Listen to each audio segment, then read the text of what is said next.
On Christmas Day, my parents said we couldn't afford gifts for your kids this year. Then I watched my sister's children open iPads and designer shoes. Dad laughed. You know times are hard.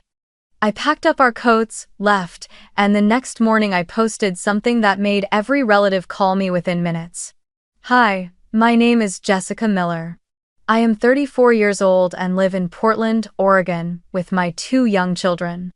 Noah is 10, and Grace is only 7. As a single mother, I work full-time at an independent bookstore downtown, a place where no one is wealthy but everyone loves words and the quiet comfort they bring. The job doesn't provide much money, but it gives me a sense of peace in the middle of life's chaos. I love the smell of fresh paper, the simple joy of arranging books on the shelves, and the moments when customers share the stories they are searching for. For me, it's never just about selling books. It's a way of nurturing the soul while still struggling to raise my kids. Noah and Grace understand our situation better than most children their age. They never demand expensive things like their classmates do. Noah is obsessed with adventure novels and often sits quietly in a corner of the shop during my evening shifts, clutching an old, worn book. Grace loves to draw, using stubby colored pencils to fill blank pages with her own imagined worlds.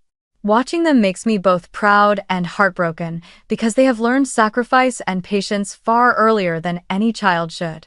I tell myself every day that as long as they have a roof over their heads and the love I give them, then the rest, the material things we lack, can always be endured. My parents live in Seattle, just a few hours' drive from Portland, but it feels like a completely different world. They own a spacious house in a quiet neighborhood, with a lush backyard and neighbors who are doctors, lawyers, and business owners. My younger sister, Lauren, 32, has long been the pride of the family. She married a wealthy businessman, lives in a big house, drives luxury cars, and has 2 children who are always dressed in the latest clothes and carrying the newest tech toys. Meanwhile, I have always felt like a shadow at the edge of their lives. Since we were little, my parents called Lauren their golden one and called me the independent child, a pretty way of saying I was left to fend for myself. I grew used to being compared, but after becoming a mother, I felt the injustice even more deeply, because every time Noah and Grace were overlooked inside their grandparents' house, my heart ached. A week before Christmas, I received a text from my mother. It was short and clipped. No gifts for you or the kids this year. Times are hard.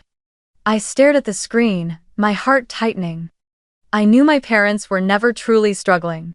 Their big house was always stocked with food, their cars had been replaced less than 2 years ago, and their vacations to Florida or Hawaii were still regular events. Hard times was just an excuse. What they were really telling me was that Noah and Grace didn't deserve to be prioritized, that all their care and attention belonged to Lauren and her picture-perfect family. I had grown used to it, but reading that message still left a lump in my throat. That night, I sat on the bed watching my children scribble letters to Santa Claus. Noah wrote only one line. I wish Santa would make my mom happy. Grace, with her uneven handwriting, wrote, I want Mom to have more money so she won't be tired anymore. I turned away to hide the tears in my eyes. I didn't know how to explain anything to them, so I just told them. Whether there are gifts or not, the most important thing is that we get to see your grandparents. To have dinner together, to look at the tree glowing with lights, that itself is already a blessing. I tried to say it with a cheerful voice, but inside me a crack was widening. On Christmas Day, I dressed the children in the cleanest clothes they owned. Noah's green sweater was old but still warm. Grace's red dress was a little too short, yet she still twirled in front of the mirror, laughing with delight. I tied her hair, kissed my son on the cheek, and then looked at myself in the mirror. Strands of gray had begun to show in my hair, and the fine lines at the corners of my eyes seemed deeper, but I brushed on a little lipstick to look less worn. I wanted my children to feel that Christmas was about joy, not comparison. On the drive from Portland to Seattle, heavy snow blanketed the trees lining the road. Noah sat in the back seat clutching his favorite book, occasionally looking up to ask if we were almost there. Grace hummed a Christmas song she had learned at school, her small, clear voice softening the weight in the car. I forced a smile, but inside me was only one fear. How to protect my children from feeling abandoned once again. I knew the house we were heading toward, the place where glowing lights and glittering gifts were reserved for one side of the family, while we were always left standing outside. I tightened my grip on the steering wheel, took a deep breath, and promised myself that this time I would keep my head high. I had sworn that no matter how cold my parents were, I would not let Noah and Grace see their mother break. And so, our little car pushed through the snowstorm, inching closer to the house where injustice was always waiting to show itself. When we stepped through the grand front door, the scent of cinnamon and gingerbread drifted from the kitchen, mingling with Christmas music playing through the Bose speakers in the living room. The glow from a nearly 10-foot tree reflected on the polished floor. Red and silver ornaments hung from its branches, tinsel sparkled in every corner, but what stunned me was not the extravagant decorations. It was the mountain of gifts piled beneath the tree. I froze with my hands still resting on Grace's back, unable to believe my eyes. Box after box wrapped in shimmering paper stamped with logos: Apple, Nike, Gucci. I didn't need to open them to know what was inside: brand new iPads, designer sneakers, expensive dresses. And every single tag bore the names of my sister Lauren's children. The sight felt like an invisible slap, especially after the message I had received just days earlier. Times are hard, no gifts for you or the kids. Lauren walked out from the kitchen in a pristine white knit dress that hugged her figure, her face glowing as if the entire evening had been staged for her to shine. Beside her stood her husband in a Ralph Lauren sweater, holding a glass of red wine. Their 2 children, a blonde little girl with a red ribbon in her hair and a boy in a plaid shirt, ran excitedly around the Christmas tree, their voices chirping, "Mom, is this an iPad? Did Grandma and Grandpa get this for us?" Lauren smiled triumphantly, speaking loud enough for the entire living room to hear. "Yes, this year Grandma and Grandpa were very generous. My daughter got a Gucci dress, and my son has limited edition Nike sneakers. You kids are so lucky." She glanced in my direction, her look seemingly casual but carrying a sharp reminder of the gulf between us. Noah and Grace pressed close to my side, their wide eyes fixed on the glittering boxes under the tree. Grace clutched my hand tightly, her gaze silently asking why Grandma's tree overflowed with gifts but none had their names. Noah stayed quiet, his face trying to remain composed, but I could see him swallowing down disappointment. I bent close and whispered, "It's okay, sweetheart. As long as we have each other, that's enough." Noah nodded, but his eyes still wandered back to the pile of gifts he knew he would never touch. My father walked out from the living room, a beer in his hand, laughing heartily as if this were the most successful party of the year.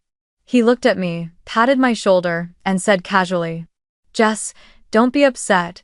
Times are tough, you have to understand." His words were light, dismissive, as if they could sweep away the injustice laid out so plainly before us.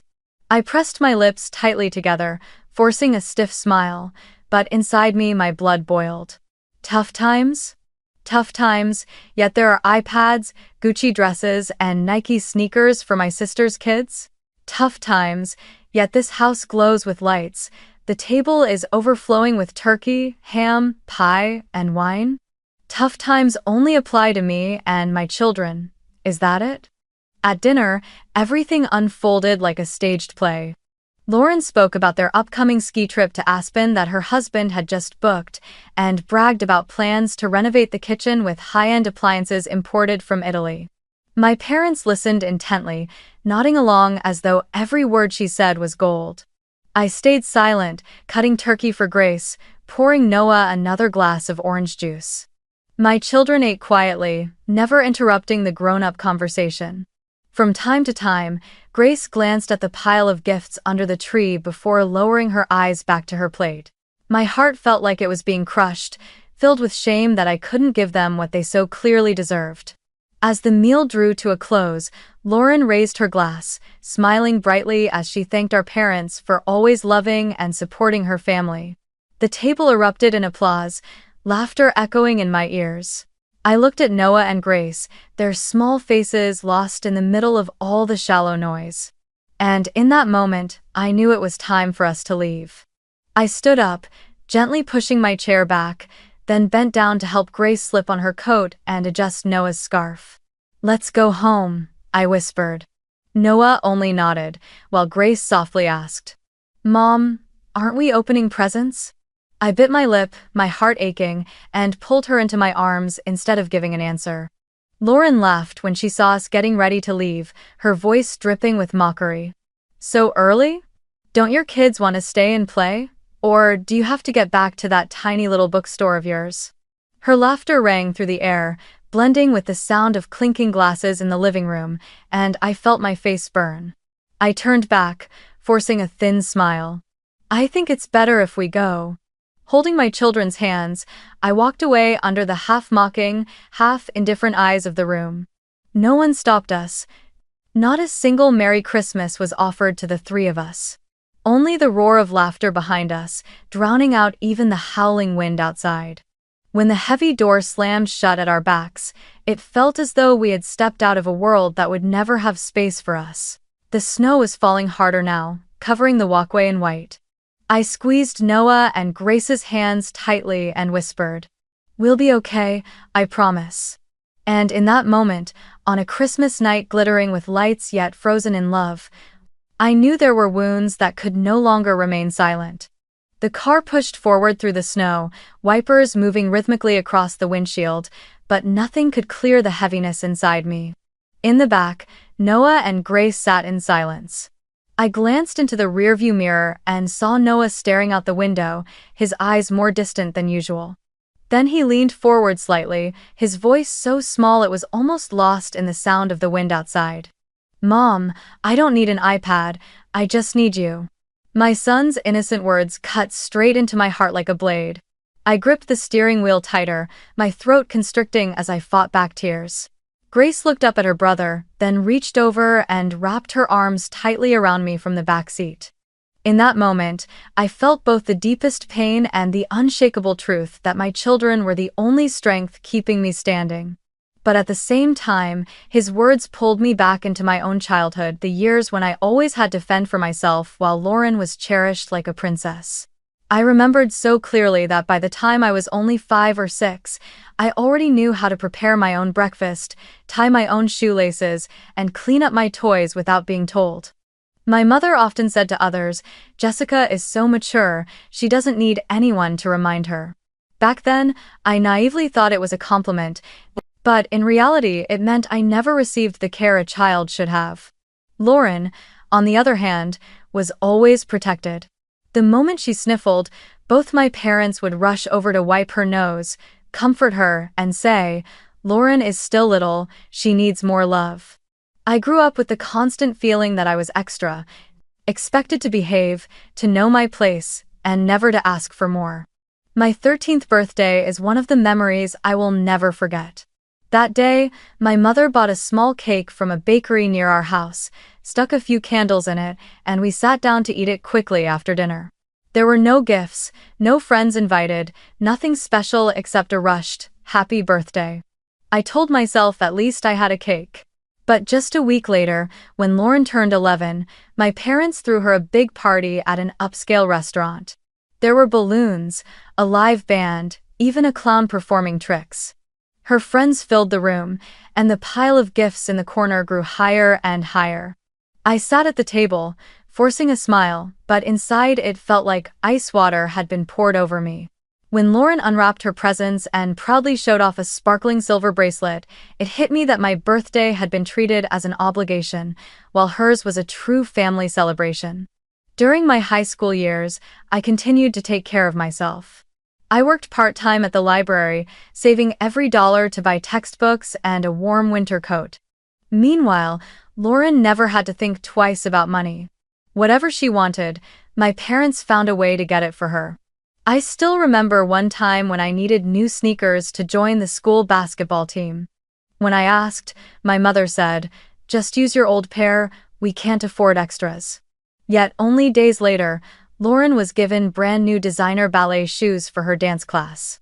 I looked down at my own worn, torn sneakers and bit my lip. Situations like that repeated so often that they stopped surprising me. What remained was a quiet wound that never healed. When it came time for college, my dream was to study literature.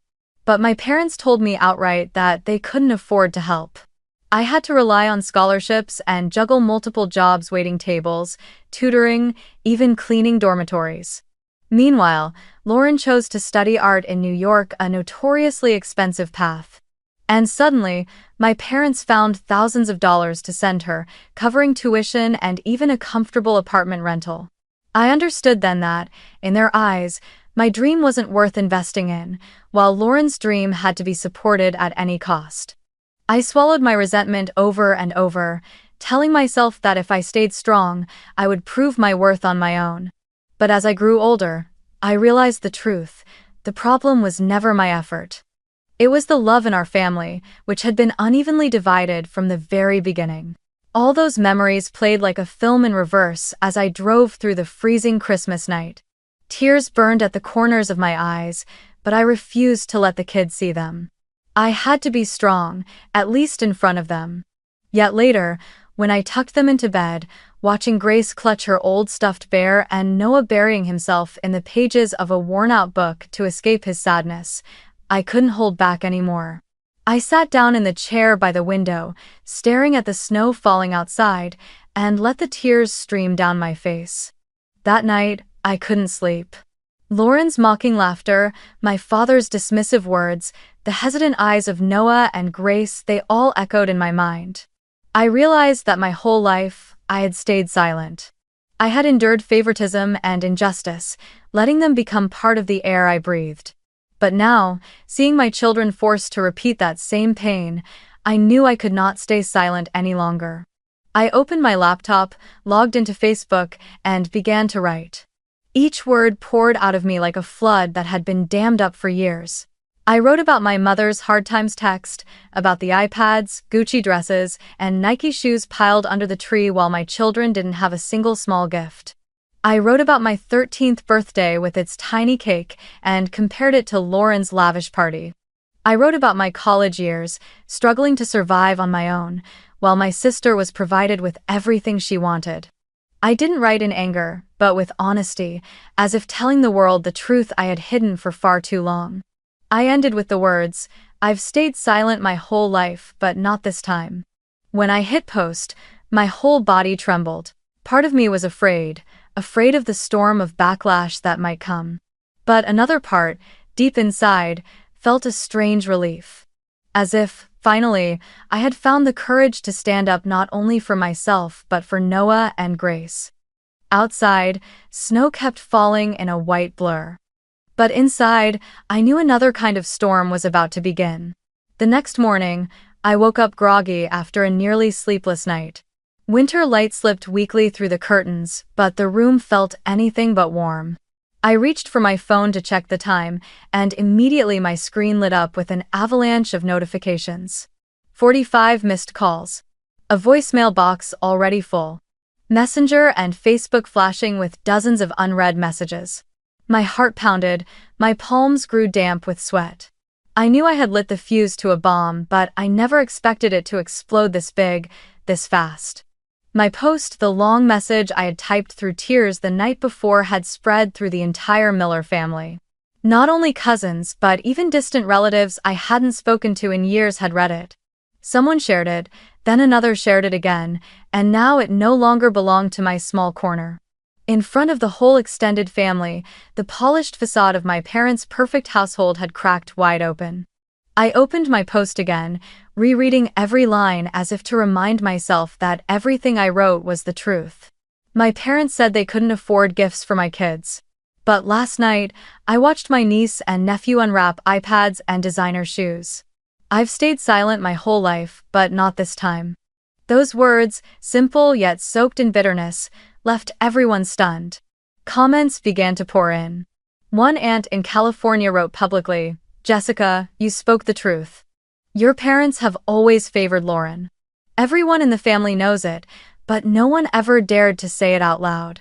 It's time people finally see." Reading that, I trembled as tears streamed down my face. For perhaps the first time in my life, I realized I wasn't completely alone. A cousin of mine from Texas messaged me privately. Jess, I remember when we were kids, every time the family gathered, your parents only bragged about Lauren. We all noticed it, but no one spoke up. I'm sorry I didn't say something sooner. It felt as if the old wounds inside me were finally being acknowledged, no longer dismissed or treated as if they were just my imagination. But not everyone was supportive. Some relatives on my father's side, those closest to my parents, wrote words of reproach. You shouldn't shame the family on social media. Everyone shows a little favoritism sometimes, but exposing it this way only embarrasses your parents. I read those words and my heart raged. Embarrassment? What about me? I had lived my whole life under injustice, under cold, indifferent stares. Did that not count as shame, as loss? What astonished me most was how fast the truth spread. A college friend commented, Jess, I always knew you were strong. Now the whole world will see it. An old neighbor from Portland shared the post too, adding, this mother has endured far too much. Then I began to see even more familiar names from the church community where my parents regularly attended services. The Miller family had long been seen as a model of respectability in the eyes of neighbors, a stable, proper family with strong roots. My father often boasted about his speeches at the retirement council, always emphasizing fairness and responsibility. My mother was deeply involved in the church women's group, admired by many as the ideal mother. But in just one night, that image shook violently. I heard that very morning, in the church group chat, someone wrote, if what Jessica says is true, then Mrs. Miller is not as fair as she's always preached. I pictured my parents' faces now, as whispers began seeping into the social circles they valued so much. My father would surely be furious when former colleagues at the council meeting asked him outright, you talk so much about fairness, but what about inside your own home? My mother would no doubt feel humiliated when she walked into church and caught the scrutinizing looks of the other women. Everything they had worked so hard to preserve their reputation, their pride was unraveling into smoke with just a few clicks. My phone wouldn't stop buzzing. Missed calls stacked one after another. I knew my parents, and Lauren too, were trying to reach me, probably to shout, to demand I take the post down. Each time the screen lit up, I hesitated, but then I set it back down. I wasn't ready to hear more blame, not again. I needed to protect my calm, because this time, I refused to lose. Noah and Grace woke up and walked into the living room, seeing me sitting there in the glow of my phone. Grace rubbed her eyes and asked, Mom, why are so many people messaging you? I pulled her into my arms, whispering, It's okay, sweetheart. Everything will be fine. But deep down, I knew the storm had only just begun and it was about to sweep through everything in the Miller family. That afternoon, just as the pale winter sun disappeared, I heard pounding on the door like the beat of war drums. When I stepped into the living room, my heart sank. My parents stood on the porch, their faces flushed with anger, and Lauren was beside them, arms crossed, a smug smirk curling at her lips. I had known this moment would come sooner or later, yet my legs still trembled slightly. Taking a deep breath, I opened the door and forced my voice to stay calm. Come in. My mother marched in first, her fur-trimmed coat still dusted with snow, her eyes blazing. She didn't wait to sit down before unleashing her fury. Do you have any idea what you've done, Jessica? You've disgraced our family. People will laugh, they'll gossip, and it's all because of you. My father followed, silent, but his clenched jaw and tightened fists showed how hard he was straining to contain his rage. Lauren strolled in behind them, casually placing her designer bag on the chair before crossing her legs, her eyes sweeping across my modest home with undisguised disdain. I swallowed hard, my heart racing, but I answered anyway. I only spoke the truth. I've stayed silent for too long. My mother glared at me. Truth? What truth? Everything you wrote has only dragged this family through the mud. Outsiders don't understand, and now they'll think the worst of us. I bit my lip, struggling to hold back my anger. Outsiders? What about right here inside this house, where injustice has lived year after year, and no one has ever dared to admit it? Lauren leaned back, her voice dripping with bitterness. You always think of yourself as the victim. Have you ever looked at yourself? If you were successful like me, if you earned more money, then your kids would have iPads too. Don't blame our parents, they just want to invest in someone who can bring them pride. My blood boiled. I burst into tears, but they were no longer the weak tears of defeat, they were tears pressed down for too many years. I looked straight at my sister. Lauren, I'm not jealous of you. I have never been jealous. I just will not accept my children being looked down on right in front of me when they have done nothing wrong. If you call that investment, then does that mean our parents' love comes with conditions? The room seemed to freeze. Noah and Grace peeked from the hallway, their eyes wide, watching their grandparents and their aunt. I knew they were scared, but I also knew today was the day they needed to see their mother stay silent no longer. My father finally erupted, his voice crashing like thunder. Jessica, if you don't delete that post immediately and apologize publicly, you will no longer be my daughter. I will disown you. Do you understand? He slammed his hand down on the table, making the glass of water tremble violently. I sat still for a moment, my heart seeming to stop. Those words, the harshest verdict from the man who raised me, were perhaps the most painful thing any child could hear. Yet a strange calm settled over me. Maybe it was because I had been living this moment my entire life. Today it was simply being spoken out loud. I stood up, wiped my tears, and said, my voice low but firm. Then consider today the day I step out of this family. I have nothing left to lose. The whole room froze. My mother's mouth fell open, as if she couldn't believe her daughter would dare to defy her. My father gripped the armrest of his chair, his face flushed red with fury. Lauren let out a bitter laugh and threw back a cutting remark. Good luck, Jess. Without this family, you'll never get far. And, I looked her straight in the eyes, a strange lightness washing over me. This family was never really there for me, and I've already gone far without them. Then I turned to my children and opened my arms to hold them close.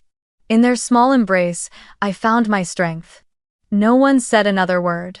My parents, seething with anger, rose to their feet. My mother turned her face away to hide her tears, while my father stormed out the door without looking back. Lauren slowly slung her designer bag over her shoulder, gave me one last glance, half pity, half contempt, and whispered, "You'll regret this." The door slammed shut behind them, leaving behind a heavy silence in my small home. I sank into the chair, clutching my children tightly, my whole body trembling. Yet, within that trembling was something I had never felt so clearly before. Freedom. In that moment, I knew the blood tie that had bound me all my life had finally fractured. I was no longer the shadow in a family built on favoritism. I was a mother, a woman, and for the first time, I was truly myself. It all unfolded like a domino effect.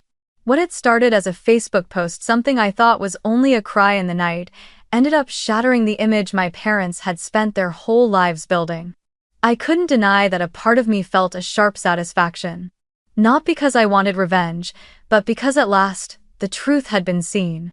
For my entire life, I had been treated as the independent child, the one left outside the circle of love. But now, what I had endured was no longer a hidden secret. It had become a story the entire family, and even the wider community, had to face. That night, as I sat on my bed, I looked at Noah and Grace sleeping peacefully. Their faces were calm, unaware of the storm of judgment still raging outside. I whispered softly, "I did it. I'm not silent anymore." I knew the road ahead would not be easy. My parents would surely be furious, Lauren would find new ways to mock me, and even those who supported me might eventually grow tired and drift away. But I also knew I had just cut loose a chain that had bound me for far too long. From now on, I would no longer fear being dismissed, no longer bite my tongue in silence. The truth had been spoken, and the truth carries its own power. After the storm, I learned how to close the noisy windows of social media and open smaller, quieter doors in my own life. Each morning, I drove Noah and Grace to school, pulling over by the row of maples now bare of leaves, hugging them tight and wishing them a good day. Then I headed straight to the bookstore on the avenue, where the smell of freshly roasted coffee from the corner counter and the soft chime of the bell whenever a customer pushed the door open had become the rhythm of my days. I began taking extra shifts, reorganizing the children's section, updating signs, and suggesting themed bundles like Slow Winter Nights and Small Everyday Heroes. I asked the manager if I could try a Jessica's Picks table featuring books that nurtured resilience for single parents. What I didn't expect was that customers began asking for me, wanting recommendations for their kids, then returning to say their children had finally sat down to read each night. The manager saw the steady rise in sales and smiled. "You've got an eye for this, Jess." One weekend afternoon, she pulled me into the stockroom and said plainly, "We want you to take the store manager position." I froze, feeling as if all the years of being overlooked were being soothed by that one simple acknowledgement. The new role wasn't just a different name tag on my shirt, it was the chance to create the kind of place I had always wished for as a child. A safe space for kids who loved words. I scheduled Saturday story hours, inviting parents and local teachers to participate. I set up a small round table, covered it with a checkered cloth, placed jars of pencils and stacks of blank paper, and handwrote a sign. Creative Writing Club for Teens, Wednesdays at 4:30 p.m. The first week, only 4 kids came, shyly glancing at one another. I told them, "There's no right or wrong here, only the stories in your heart." A boy nervously handed me a page about a stray cat losing its home, a girl shared about her grandmother's apple pie, and by the end, they begged the security guard to let them stay a little longer so they could finish their endings. In that moment, I knew I was doing the right thing. Word spread quickly. By the 3rd week, 10 kids showed up, then 15. The school reached out to me about making the club an official extracurricular activity. I created monthly themes teaching them to write emotion journals, to build characters out of ordinary objects, and to be brave enough to read aloud to the group. Every time a small, timid child stood up, hands shaking yet still managing to finish their piece, it felt like another stitch had been sewn into my heart, mending what had once been torn. Noah and Grace began to change too, in ways that were gentle yet strong. Noah joined the school basketball team, no longer bowing his head when borrowing an old pair of sneakers. He volunteered as a junior librarian every Thursday lunch, stacking cards and labeling books like a quiet gatekeeper of knowledge. Grace enrolled in art classes at the community center. Her first paintings were of small houses beneath a blue sky, and gradually, in the corner of her canvases, an open door appeared with steps leading into a garden. When I asked why she always drew doors, she said, "Because you told me new doors always bring new winds." Both of them joined the Riverfront Park volunteer group, picking up litter, sorting recyclables, and taping little cards that read, "Thank you for keeping the park clean," onto public trash bins. Neighbors began greeting us by name, dropping off cookies on weekends, or asking me to water their cactus pots while they were away. The threads of community, once so fragile during our early lonely days, had now woven into a warm net that held the 3 of us safely. I have a circle of friends I once called co-workers, but now I call them family. Mila at the coffee counter always makes me a sugar-free latte and slips in a waffle cookie for the kids. Sam at the literature section often hands me self-published manuscripts from local writers, saying, "Take this home to Noah, maybe he'll enjoy playing editor." On Friday nights, we take turns cooking dinner at each other's apartments, spreading tablecloths, putting on a jazz playlist, and sharing the small stories we'd gathered over the week. I tell them about the story hour where a little girl dared to change her character's ending at the last minute, and they cheer as if it were their own victory. They tell me about spilled coffee on books, or the kind-hearted customers who didn't mind waiting for a replacement. With them, I am no longer the child who had to fend for herself, no longer proving I am enough. I just sit down, scoop soup into my bowl, and know I belong. But this new path is not only about work and community, it is also about turning inward to face the dust of my childhood. I began therapy every Monday morning, after dropping the kids at school and before my shift. The small therapy room held a moss green couch, a warm yellow lamp, and a low shelf lined with teddy bears. My therapist, Alana, had a voice like a soft blanket. She didn't ask me why right away. She asked me where. Where in your body do you feel the tightness when you think of that Christmas dinner table? I placed my hand on my chest. Where do you feel the warmth when Noah says he only needs you? I rested my hand on my lower belly. Together, we learned to name emotions, to distinguish shame from guilt, to recognize when little Jessica was speaking up after being forgotten, and to teach Mother Jessica how to hold her. I practiced writing unsent letters to my mom, to my dad, to Lauren, and even to the 13-year-old girl sitting in front of a tiny birthday cake. I wrote to tell her I had abandoned her for too long, and that now, I was bringing her home. One time, Alana suggested I try a small ritual. To hang a picture on my wall, not to worship the past but to mark a new beginning. I chose a photo of the three of us at the neighborhood fall festival, Noah clutching a pumpkin, Grace smiling with her toothless grin, and me with windblown hair but bright eyes. I hung it in the living room, right beside the children's bookshelf. Each time I walked by, I touched the wooden frame and whispered, "This is family." Every night before bed, I wrote down 3 lines of gratitude, thankful that Grace drew another door, that Noah dared to read a poem aloud in class, that today I sold a book set to a young mother still finding her way. These little lines were like stitches, each one threading slowly, steadily, to mend the fabric of my life.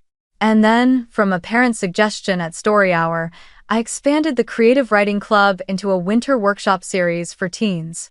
I invited a local poet to give a talk, asked the school librarian to teach us how to make handmade zines with washi tape spines and stapled edges.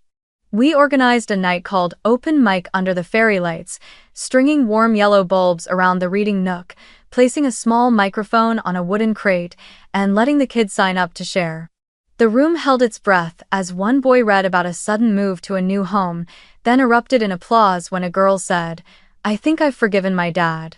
Watching them, a wave of longing rose in me. How I wished someone had done this for me when I was 13.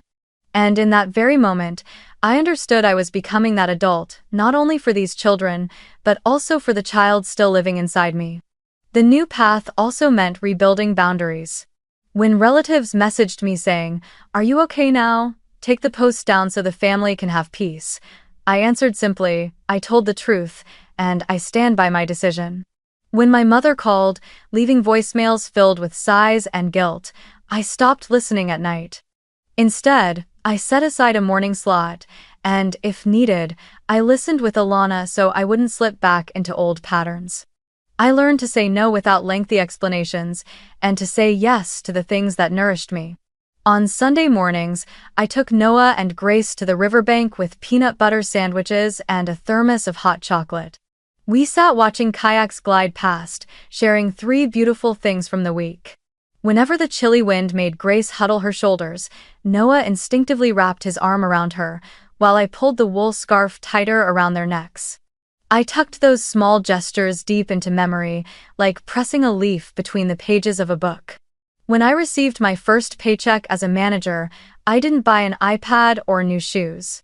I bought a small pinewood table with 3 matching chairs, and placed it by the window where the afternoon sun spilled through the curtains. On it, I set a cactus Mila had given me, a vintage desk lamp passed down from Sam, and I wrote on a chalkboard, "Our family table." That evening, we sat around it doing homework, drawing pictures, and me preparing lesson plans for Wednesday's writing group. I looked at my children, their eyes glowing in the warm light, and I smiled. I had my own table now, one we didn't need to beg a seat at. Our new path wasn't loud or dazzling, but each day it grew steadier, like frozen ground turning solid beneath our feet. And in that place, I slowly heard my own voice, soft but clear. I am enough, and so are my children. 3 years had passed since that snowy night when I took my children and walked out of my parents' house. Time hadn't erased the wounds, but it gave me the chance to rebuild life on a new foundation. And then, one December evening, as snowflakes drifted lightly over Portland, I realized that Christmas had taken on a different meaning. The small house the three of us rented after I was promoted to bookstore manager had become a true home. It wasn't spacious, and it didn't have a grassy backyard like my parents' house in Seattle, but every corner was filled with life and laughter. We decorated the living room with a Christmas tree just tall enough to reach the ceiling, bought from the local holiday market. Noah and Grace took turns hanging chipped ornaments, while I cut colored paper into snowflakes and taped them to the windows. A string of warm yellow lights wrapped around the tree, casting a gentle glow on Grace's drawings pinned to the walls. I remembered standing once in a grand living room, staring at piles of designer gifts stacked beneath a tree, my heart weighed down with heaviness. But now, just watching my children laugh and compete to hang the decorations, happiness overflowed in me. That evening, the front door kept opening and closing. Mila arrived first, carrying a box of warm ginger cookies, the sweet scent filling the house.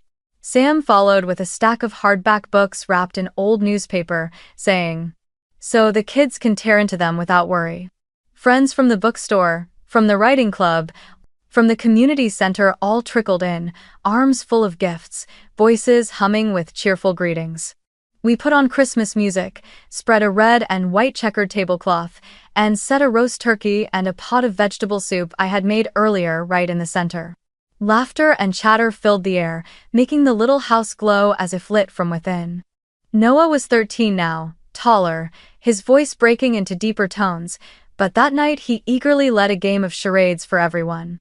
Grace, 10, her long hair tied with a red ribbon, stood to sing a carol while Sam strummed the guitar. I sat watching them spin through the room as friends clapped along, and I felt a rare, overwhelming gratitude. Perhaps for the first time in my life, I truly felt full, not from comparison, not from waiting on someone else's approval, but simply full. At 8 o'clock, Noah and Grace suddenly disappeared behind their bedroom door. I was surprised but didn't ask. A few minutes later, they returned, each holding a small, clumsily wrapped package. Grace handed me a crooked square box, smiling shyly. "Open it, Mom." My hands trembled as I peeled back the tape to find a bracelet made of plastic beads, mismatched in color but threaded with love. "I strung every bead myself," Grace whispered. I hadn't even wiped my tears when Noah held out a small notebook, its cover layered with star stickers. I wrote down everything from the past 3 years, since the day we left Grandma and Grandpa's house. "I want you to keep it." I pulled both of them into my arms as tears streamed down my face, not from sadness, but from joy bursting free. Those gifts, so simple, carried the very recognition I had once longed for my entire life from my parents. In that moment, the memory of 3 years ago rushed back to me. I saw myself again in my parents' grand living room, the tree glittering, extravagant gifts piled high, laughter echoing through the air. I saw Noah and Grace sitting quietly, their timid eyes fixed on presents that weren't meant for them. I saw myself silently bundling them into their coats and leading them out into the snow, leaving behind the cold stares of the entire family. The chill that night had cut through more than just skin, it had frozen inside my heart. And now, at the same time, I saw myself standing in this small living room, arms wrapped around my children, hearing the laughter of friends, Christmas lights reflecting in Grace's clear eyes. Between those two moments stretched an entire journey from being cast aside to being chosen, from pain to healing. I lifted my head and looked around. On the wall hung the photo from the autumn festival, me, Noah, and Grace smiling brightly among the pumpkins. Next to it was Grace's drawing of a small house lit from within, its door wide open, with the scribbled word, "Home." I knew then that I had stepped out of the shadows to create a family of my own, not one defined by blood, but by choice, respect, and love. As night fell, everyone gathered around the tree, each person sharing their favorite memory of the year. Mila spoke about adopting a stray cat. Sam told of selling his best friend's first book. Noah said, "My best memory is when Mom started the creative writing club, and I saw her smiling so much." Grace chimed in, "Mine is when Mom wore the bracelet I made." The room erupted in applause, and I couldn't hold back my tears. My voice shook as I said, My best memory is right now, sitting here with all of you. That Christmas night, after everyone had left, my little house grew quiet again, lit only by the soft golden glow of the tree casting flickering shadows across the walls. I sat down on the sofa and held Noah and Grace in my arms. They leaned their heads on my shoulders, eyes half closed beneath the warmth of the blanket. I took a long, steady breath, filled with a peace I hadn't known in years. And then it struck me. Maybe I need to say something not only for myself, but for those listening, for anyone who has ever felt pushed to the margins of their own family. If you have ever been treated like you are invisible in your own home, I want you to know that you are not alone. I have been there. I have stood in a room full of light and still felt like the darkness. I tried everything to be seen, to be acknowledged, to be loved the way my sister was. But the truth is, some people, even when you give them your whole heart, will still turn away. And you must understand this. You do not need to prove your worth to them. True love is not measured by gifts, whether expensive or cheap. It is measured in respect and equality. It is in the way someone listens when you speak, in the way they remember you on days that matter, in the way they recognize your presence as something irreplaceable. If you are always forced to fight for recognition, if you are constantly compared and placed lower, then that is not love. That is favoritism, that is control, and you have the right to walk away from it. I have learned that sometimes the bravest thing you can do is to walk away. Walk away from the house you once called home, from the empty promises, from the eyes that never saw you as enough. The night I took my children and left my parents' house 3 Christmases ago, I had no idea what tomorrow would bring. All I knew was that I couldn't let them carry one more wound. And from that moment on, my life opened into a new path. It wasn't easy, it wasn't paved with roses, but at least it was mine, a path built by me and my children together. Be brave enough to create your own family, even if it doesn't share your blood. Family is not only where you are born, but also where you are chosen, where people truly see you and love you for who you are. For me, that is Noah, Grace, Mila, Sam, the children in the writing club, the neighbors who knock on the door to bring cookies. My real family is that circle of arms, no favoritism, no conditions, only genuine love. And then you will see. You have always been enough, from the very moment you came into this world. You don't need degrees, or money, or expensive gifts to prove it. You are enough because you can love, you can give, you can rebuild yourself from the ruins. You are enough because you can lift your head high, look in the mirror, and smile knowing, I deserve happiness. As Christmas night came to a close, I kissed Noah and Grace on the forehead and whispered softly, "Thank you for being my family." Outside the window, snow was still falling, but inside, the Christmas lights glowed brightly, reflecting off my peaceful smile. For the first time, I no longer felt the cold. I had arms to lean on, a home to return to. And that was everything I had ever wished for.